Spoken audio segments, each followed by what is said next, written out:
Lordy, don't you leave me. Please, Lordy, don't you leave me alone. Please, Lordy, don't you leave me. Guide me on my way. The night is beautiful, so are the faces of my God's people. The stars are beautiful, so are the eyes of my God's people. Beautiful also is the sun. Beautiful also are the souls of my God's people. Kumbaya, my Lord, kumbaya. Kumbaya, my Lord, kumbaya. Kumbaya, my Lord, kumbaya. Oh Lord, kumbaya. Kumbaya, Gullah for come by here. Welcome to Boone Plantation, one of the many, many plantations along what we call the Gullah Geechee corridor that gave birth to the Gullah Geechee people and the Gullah Geechee dialect. West Africa, Senegambia, Gambia, Sierra Leone, Angola, Liberia, Nigeria. They brought them from West Africa to these parts strictly to work the rice plantation. Me no eat no beans, bet out the rice. Me no eat no beans, bet out the rice. Red rice, brown rice, wimpin rice, okra and rice, hoppin' john, rice cake. Me no eat no beans, but out the rice. The West Africans knew how to properly irrigate that ground so that that rice crop could flourish, and they made the masters rich. Oh yes they did, off of that product called Carolina Gold rice. Me no eat no beans without the rice, Gullah, for I don't eat any beans without rice. In the Gullah kitchens of Charleston, South Carolina, and all along the Gullah Geechee corridor, dinner is not a complete dinner for us if rice is not being served. Now you can have your baked potato, mashed potato, macaroni cheese, spaghetti and meatball, but if rice is not on the table, dinner for the Gullahs is not yet ready. And when you burn and you scorch your rice, you probably throw it away. But we don't throw that away, we eat that. We call it a rice cake. And every New Year's Day, we have a special rice dish we Gullahs call hoppin' john. Now, hoppin' john for the Gullahs is actually field peas and rice, not black-eyed peas. Field peas and rice cooked together as a casserole, and we eat this dish every New Year's Day, along with a bowl of collard greens on the side for good luck, blessings, and prosperity for the upcoming new year. Not only did they work the rice plantation, but rice still remains the #1 staple in our Gullah kitchens today. Now, when they brought them to this side of the ocean, they got dropped off. That's right, dropped off. All along what we now call the corridor, the Gullah Geechee corridor, starting way down there in Jacksonville, Florida, coming up to Brunswick and Darien, Georgia, where they got dropped off at Sapelo Island, St. Simon Island, Jekyll Island. When that ship got to Savannah, they brought them through a port of entry we call the Ogeechee River. When it landed in Beaufort, they got dropped off at Port Royal. From there, they ended up on Defusky Island, St. Helena Island, Ladies Island, and what's known today as Hilton Head Island. And when that ship got to this Charleston port, they got dropped off on this side of the river at a place called Sullivan Island, just a few miles from here, where Fort Moultrie and the marker stands today. Now that's where they had to stay to be quarantined, cleaned up, before they put them on the auction block. Well, after emancipation, they're free. Most of the Gullah Geechees that didn't go up north towards New York and Canada, the rest of them ended up settling on all the different sea islands here in Charleston. Johns Island, James Island, Gordon-Mallow Island, Eddystone Island, Young's Island, Seabrook, Kiowa Island, all full of Gullah Geechees at one time, even Sullivan Island. If you travel up 17 north, about another 45 to 50 miles from here, you get to an area we call Georgetown, South Carolina.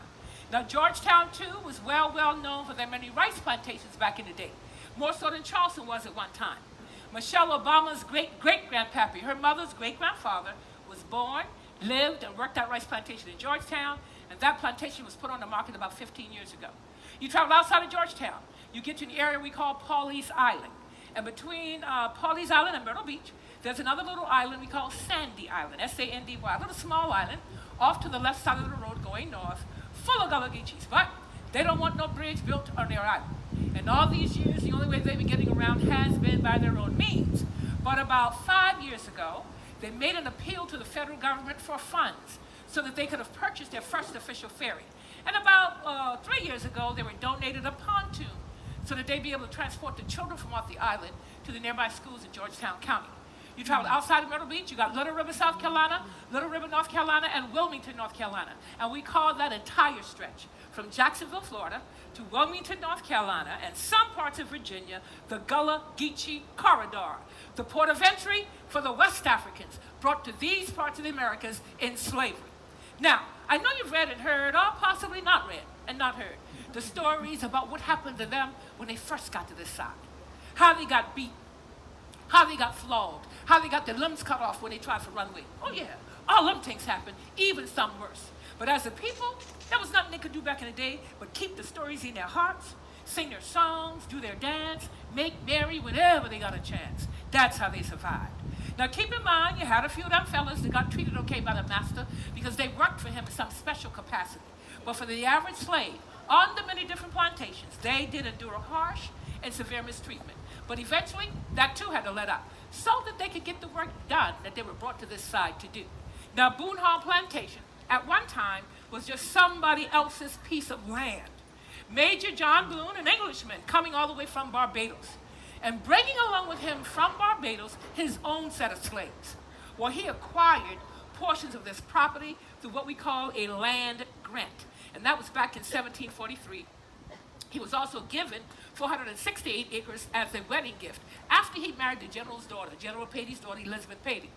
Well, they decided to put the slaves to work in 3 major crops: cotton, indigo, and rice. We call those 3 the cash crops. Now, they grew other crops, but those 3 brought the Boone family in the most amount of money.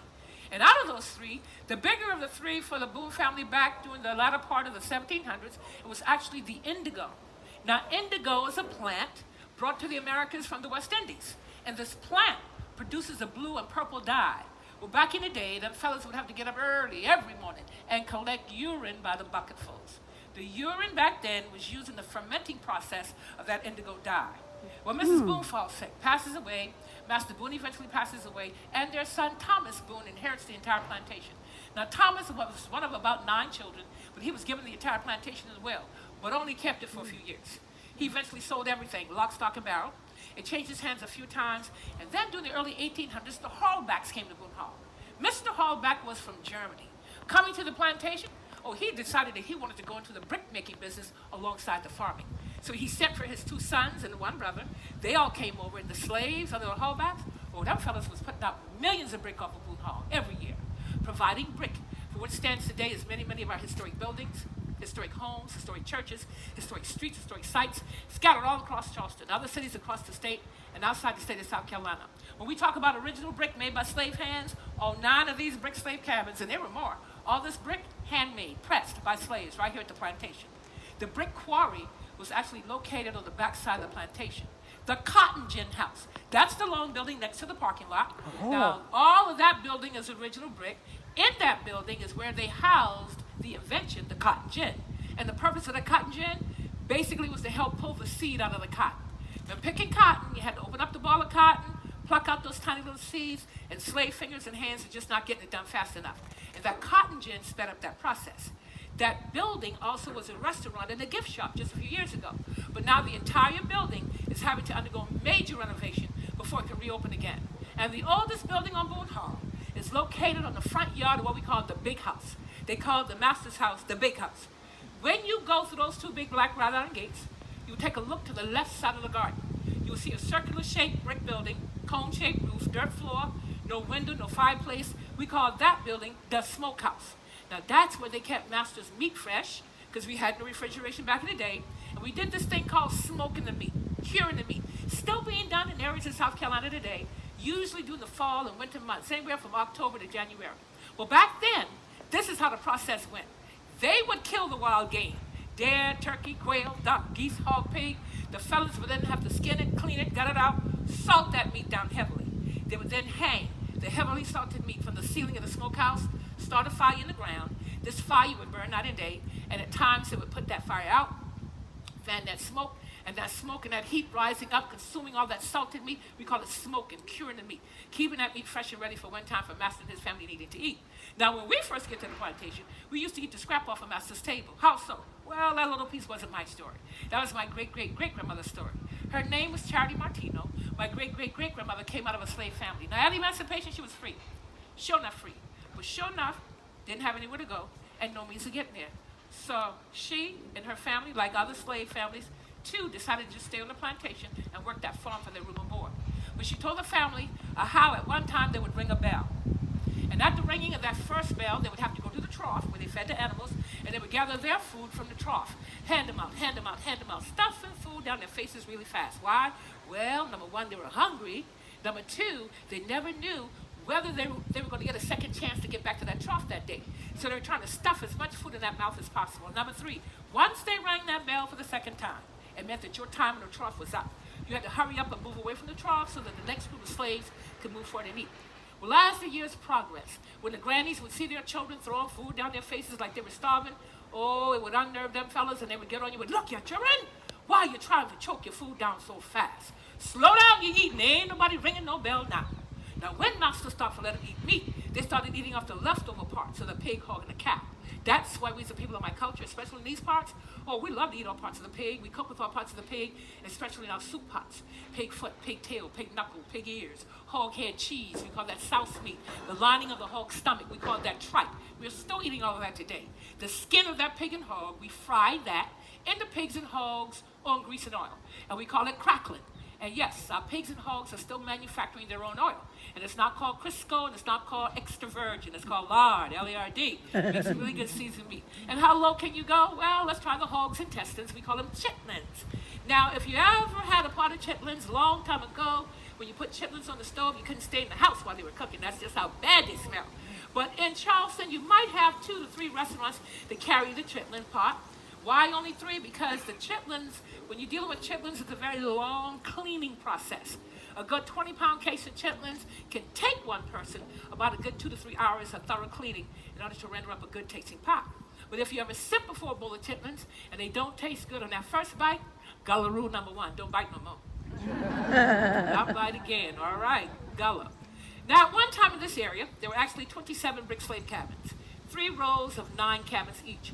The other 18 have been taken down throughout the years because of the storms and deterioration. But in these 27 brick slave cabins, only selected slaves had chosen to live in the brick. Oh yeah, you had to have been trusted by the master, had to have been working for the master to live on the front yard of the master's house. Boat makers, carpenters, the iron fellows, the blacksmiths that made the gates and things, butlers, maids, cooks, carriage drivers, seamsters, tailors, gardeners, all them fellows and their families. They were the privileged ones to live in the brick. But now if you and your family were just regular field slaves, meaning you worked the cotton, the indigo, the tomatoes, the corn, the cabbage, the rice, then you and your family would be living in what we call a board house. Your board house was just that, made of board, half the size of this brick cabin, dirt floor, no window, no fireplace, and your board house would have been located way out in the field, a good distance away from the master's house. So that's just how it was in the early years. Not only did they work the brick, not only did they farm the land, but they also planted pecan trees and harvested pecans. Pecans, your choice. By the early 1900s, this plantation was the #1 retailer of pecans than any other business all over the world. In 1911, there was some 15,000 pecan trees standing here in 3 separate pecan groves. And in the month of November of 1911, a mighty, mighty, mighty big no-name storm came through, taking down some 12 to 13,000 of those pecan trees, dropping Boone Hall to the bottom when it came to production. Now, of course, the Hallbacks got discouraged seeing all their trees on the ground, but they decided to sell the plantation to the family that owned the lumber company that was helping them clear the land after the storm. That family kept it for a few years. It changed its hands some more times. And the last owner actually got to the point where he couldn't make the mortgage payment. The Hallback family found out about it, and they decided that they would purchase this plantation again for the second time, and they did. Kept it for a few more years, and then they sold it to a Canadian. His name, Thomas Stone.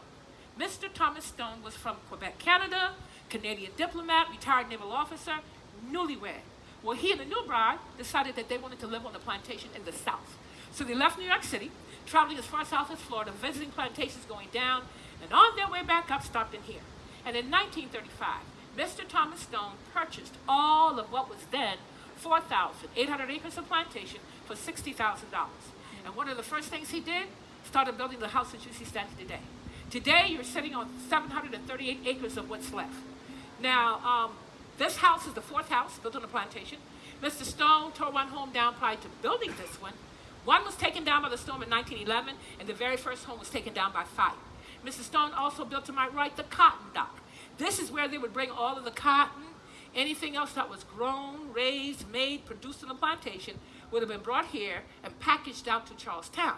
Well, in 1989, Hurricane Hugo comes through, blows down the original dock built by Mr. Stone, and this dock that's standing today was rebuilt in 1992 under our present owners. Today, Boone Hall Plantation is owned by a brother and sister team, Mr. Willie H. McCrae and his big sister, Mrs. Elizabeth McCrae Peterson.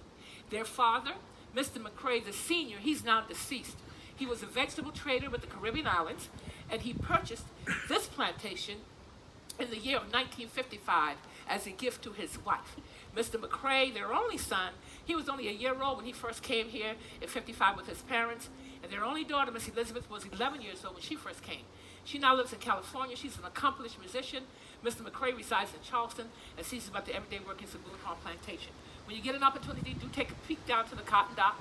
Today, the dock is used for weddings, corporate affairs, birthday parties, all kinds of special events. The last Hollywood couple to get married here at the dock was back in 2012, and that was Blake Lively and Ryan Reynolds. This house to my left, that's the plantation office. That's where all of the business is conducted. Now, coming off of those many slave ships, they brought with them many of their own skills, trades, giftings, and crafts. And the oldest West African craft, still going strong in our culture today, is the gift of basketry. Over 300 years of weaving coming out of West Africa. Now, the original weavers in our family were not our women. They were our men. Our men made the big work baskets that are about half the size of these barrels to my right and left. But now, when our men were weaving, they were actually weaving with split oak and white oak bark. And our women found that just to be too harsh on their fingers. So the women were already putting the sweetgrass in their straw brooms. And they began to put it in their baskets. Now, we pull the sweetgrass from our swamps and our beachfronts.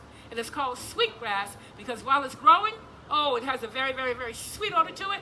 But once it's pulled and dried out, it begins to smell like regular old hay. Added to the sweetgrass is a dark brown straw you see on the sides of this basket. That's called the bulrush. Now, bulrush is the same material that went into making Moses' basket. And we pull this bulrush from right out here in the marsh. It's a very thick and coarse straw. It can wreak havoc on the fingers when used a lot, but the plus is that it puts more weight to your basket. And in the center of this basket, you will see 2 rows of a cinnamon-colored straw. Those are the long-leaf pine needles. In South Carolina, we have long-needle pine trees and short-needle pine trees. And the pine was actually added for color, and we use the long-needle pine because it goes a lot further. And last but not least, the state tree of South Carolina is our palmetto tree. You will see the palmetto tree on the center of our state flag. We take the leaves off those palmetto branches, we split those leaves in half, and we call it maida. Palmetto maida. Well, the maida is what does the final wrappings of our baskets. Now, every day at Boone Hall, we usually have weavers. It should be Miss Nancy at the other end and the next to the last cabin. Many of our weavers are descendants of family members that once worked here years and years ago. Now, out here at Highway 17, the state of South Carolina has deemed this side of the bridge as the Sweetgrass Basket Weavers Highway. You will see stands on both sides of our highways, some in front of their homes, some in front of their churches, some set up in the parking lots of our shopping centers. Feel free to stop by and purchase a basket of your choice. Now, you do get a greater selection of size and style along that highway, but your cheaper baskets are usually purchased here at the Plantation or at the Boone Hall Farm Market. And the market is actually a left at the gate, a left at the light, a few hundred yards up on your right, general store, cafe, and gift shop. But now, if you decide to go to historic downtown Charleston, please be prepared to pay historic money for your historic baskets, okay? Just know that I give you a little historic heads up. All right. Now, once they got settled in on a plantation, if I happened to have fallen in love with another slave and we wanted to get hitched up, you used the term get married. Well, they didn't recognize slave marriages. But if we wanted to go habitate, we had to get master's permission. Why? Because we was his property. Bought, sold, done deal. And when we got permission, it was with the understanding that any time master wanted to sell us off, that was going to be an immediate disunion of the union. It didn't matter how long we were together, 5 days, 5 years, 10 days, 10 years. At the end of that 10th day, if master got a sale for my spouse, he was gone. At the end of 5 or 10 years, if master decided to sell all of our children, they were gone. The names of all slave families would have been listed on his last will and testament separately as to who was going to get who upon his passing. Usually, we were distributed amongst his spouse and children first, then given out to other family members and friends. Couldn't sign contracts, couldn't testify for anybody in a court case or trial, not even your family members. So now when it came time to doing wedding ceremonies and marriage vows, well, that was out for the slaves. So they did this ritual back in the day that we're still doing today. We call it jumping the broom. Well, back then, we made what we call our broomgrass brooms. And we used our broomgrass brooms to sweep the yad. You say yard, my dialect says yad. Why you call it a yad? Because we had a dirt ground in the cabin and a dirt ground outside the cabin, and both would have been swept with the broomgrass. They'd take a freshly made broomgrass broom, a little thicker than this. They'd decorate it, place it out in the open, and they would jump the broom hand in hand, and that would be their contract that they got hitched up. Well, today in the Gullah culture, if any of our couples decide to do the jumping the broom ritual, they usually just take the regular wood handle broom, decorating this handle in the colors of the wedding, or all white, or they will leave this handle bare and place flowers and ribbon on the grass. The broom is then placed behind the couple as they stand at the altar. Once they say their vows, they will turn, face the congregation, jumping this broom facing the congregation, or upon their exiting out of the church. Either way, the deal in the Gullah culture is this: whoever lands on the other side of this broom first is considered the boss. Yes, sir. Yep, that's how it goes. So now, when those slave ships landed along our coastal waters from Florida all the way to Virginia, those coming off of those many slave ships that had them tagged, Angola Negroes, Sierra Leone Negroes, Liberian Negroes, Nigerian Negroes, others, well, that Angolian group ended up in the Carolinas in very, very large numbers every shipment. Why so? Because that particular group, I'm told, they were very good at working in a rice field. So through the years, it went from Angola Negro to Gullah Negroes. Angola, Gullah. Today our dialect says Gullah. Today you will hear the Gullah term also paired with the Geechee term, Gullah Geechee, Geechee Gullah. Both of those terms are basically synonymous, but they embrace our ancestry. We are the descendants of those West Africans who were brought to these parts of the Americas strictly to work rice, not cotton. Rice. They called it Carolina gold. But they also ended up working any plantation that needed labor for the cash crop, be it cattle, tobacco, corn, maize, brick, indigo, whatever was being grown, raised, and made on that plantation became their job. Now, when you hear the Geechee term, for us, the Geechee term makes reference to our location, our dialect, and the fact that we are a rice-eating culture. Across the state of South Carolina, Charleston, South Carolina has always been known as the Low Country. They call us the city by the sea. These days, we're actually the city in the sea. But nevertheless, whenever you go anywhere across the state of South Carolina, and they hear us speaking and hear our dialect, they say, oh, you sound just like them Charleston Geechees. You must be from Charleston. You sound like a Low Country Geechee. When we leave the state of South Carolina, though, we get questions like, are you from Jamaica? Are you from Barbados? Are you from the West Indies? Why? Because our languages flow and sound so similar. Gullah Geechee in Florida and Georgia doesn't sound like the dialect here in the Carolinas. Gullah Geechee in Beaufort, South Carolina, 50 miles south from here, doesn't sound like the dialect here in Charleston. Gullah Geechee in Georgetown, South Carolina, 50 miles north from here, doesn't sound like the dialect here. This Gullah Geechee dialect here is a very, very fast-spoken, rhythmic dialect. It's a dialect where you will hear us changing blends of words, adding letters to words, taking letters away from words. We create sentences to say one thing and mean something totally different. We will engage you in conversation, laugh with you, talk about you while on breath, and you have no idea what's going on. So now repeat after me. Come ya. Come ya. Benya. Benya. Come ya. Come ya. Benya. Benya. Those of you who are new to Charleston, first timers, we always call you guys come yas, simply because you're coming here for the first time. I'm a benya, because I've been ya for a long time. Go. Take your TH blends. When you enunciate, you usually do so properly. You say this, that, there, them, then, those. In Gullah, when you hear our people speaking, you hear us say this, that, there, them, then, those. You take the three-letter word ask, and that's how you pronounce it. In Gullah, you hear us say ax as opposed to ask. You say river, you hear Gullah say river, over the river. You say vegetable, you hear Gullah say vegetable or vegetable. All right, you say mouth with the TH ending, Gullah says mouth. I said, what you fellas plan on greasing your mouth on the day for supper? Greasing your mouth. We plan on eating, tasting day for supper. If you were on the plantation years ago and witnessed people coming in and out of the fields, you may have heard this conversation, may not have understood it. Mom, they have walking in the field all day, they didn't can't see, they can't see. Man, they have us working in the field all day today from can't see to can't see. Can't see to can't see, meaning they got up in the dark to go to work when they couldn't see. They didn't get to come home to dark when they still couldn't see. Working from can't see to can't see. And just to share with you how we can talk about you in company and you have no idea what's going on, what's your name? If I took Miss Michelle home to meet my family, this is how the conversation would go. Now, Michelle will understand some things, but when we got to talking about Michelle, she would understand no thing. So this is how the conversation would go. Granny, I've had a nice woman on that plantation today named Miss Michelle. Granny, please, see if you can find somebody to catch Michelle for greasy mouth. But Granny, watch out for Michelle. Now, he's a nice gal, Granny. Granny, they tell me how to pay shots. Yeah. I just called her a thief, that's all. I said he hands short of patience. In Gullah, anyone whose hands are short of patience, watch out for them because they're quick to pick up something that does not belong to them. So what would happen to Michelle? Michelle ain't had no clue what we were saying about her. But Granny would make sure Michelle had a belly full of southern Gullah grub and a nice tall glass of sweet iced tea. But while Michelle was roaming around the house, everybody eyes on Michelle's hands, making sure she wasn't picking up anything she wasn't supposed to. God bless you, Michelle. Thank you so much. Now, waking up first thing in the morning, get ready to go to a hot field, man. You had to put a song on your hat to keep you going all day long. Waking up first thing in the morning, getting ready to go in that hot field, man, you had to put a song on your heart to keep you going all day long. We gonna lay down me burdens, help me out, down by the riverside, down by the riverside, way down by the riverside. Why don't you lay down your burdens, lay them down by the riverside. Study war no more.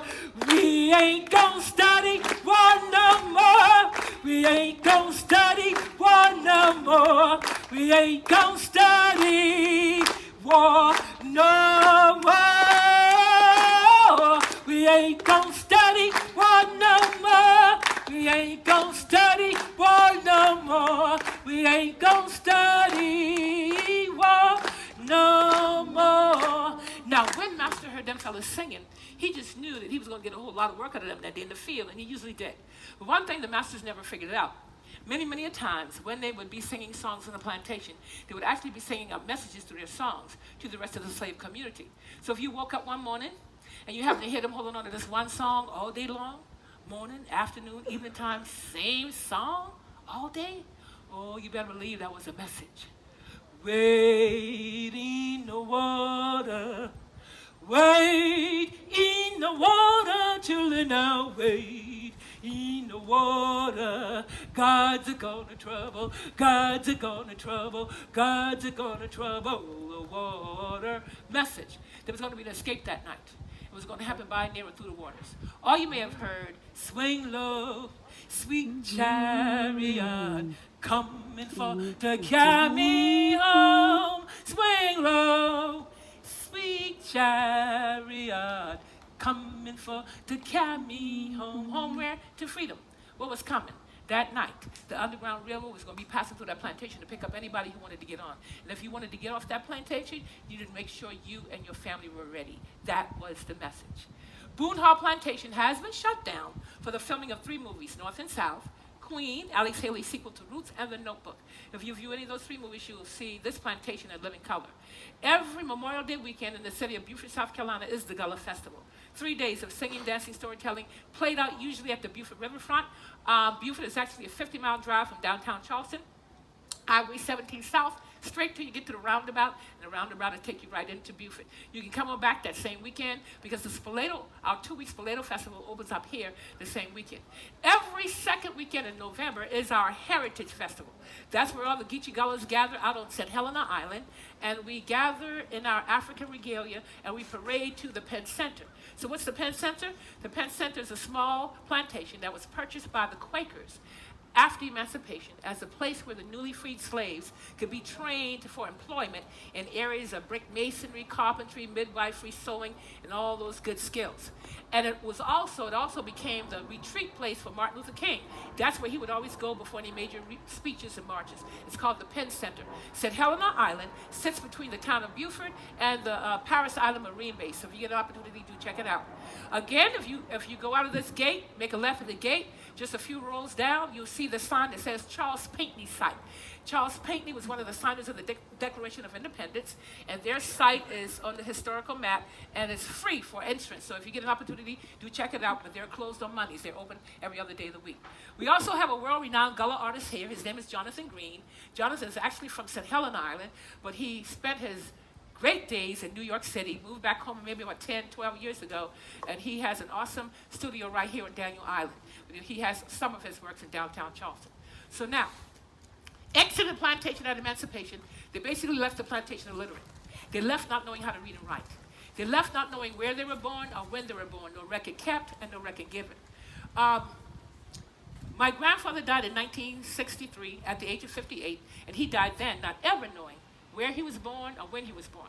So he had chosen the 4th of July as his birthday because he said that's when everybody was having a good time. Smart man. They left the plantation many times not knowing where mothers and fathers were, sisters and brothers, grandmothers, grandfathers, no clue where anybody was. Why?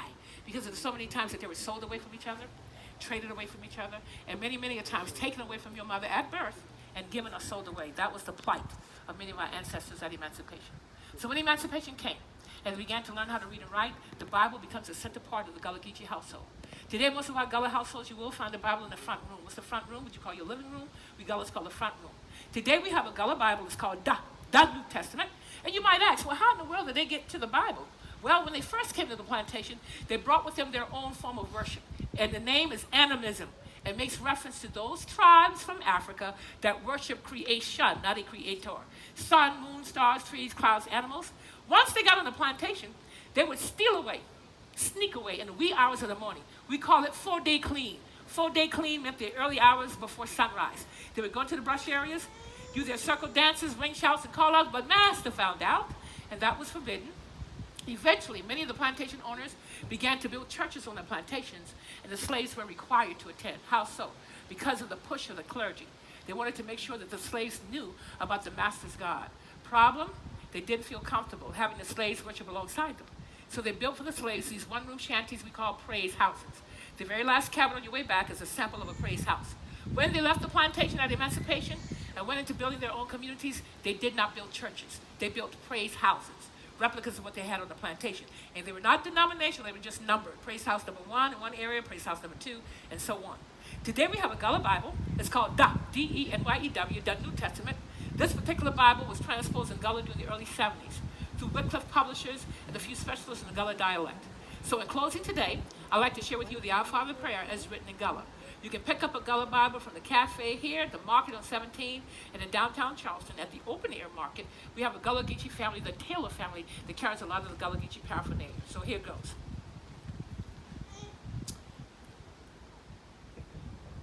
We, Father, what day in heaven, let everybody honor your name. We pray soon you'll rule over the whole world. Whatsoever thing you want in this world, let it be so. Same like in heaven. Give the food we need this day, yeah, and every day. And please, Lord, forgive me for the bad thing we do to other people. Same as you forgive them other people for the bad thing they do to we. Amen. Gullah, West Africa, a people, a dialect, birthed out on the plantation. Slavery. That's all right. Slavery. That's all right. Slavery. That's all right. That's all right.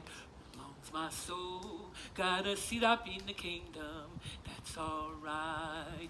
Talk about me as much as you please. The more you talk, I'm gonna bend my knees. Long's my soul got a seat up in the kingdom.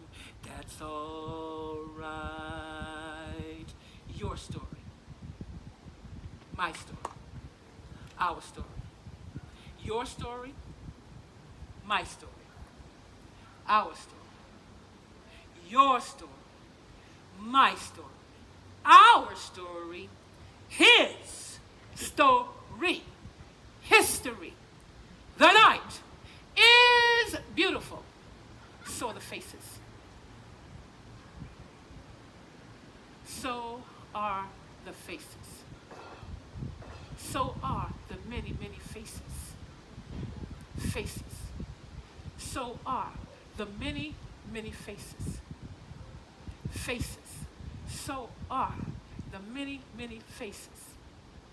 Faces. So are the many, many faces. Faces.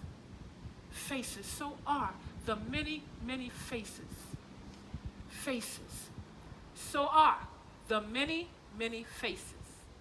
Faces of all of my God's people. Good afternoon. My name is Jackie Michael, and they call me the Geechee Gal. Gullah storyteller, historian, Boone Hall Plantation. God bless every last one of you, and welcome to Charleston, South Carolina, and Boone Hall.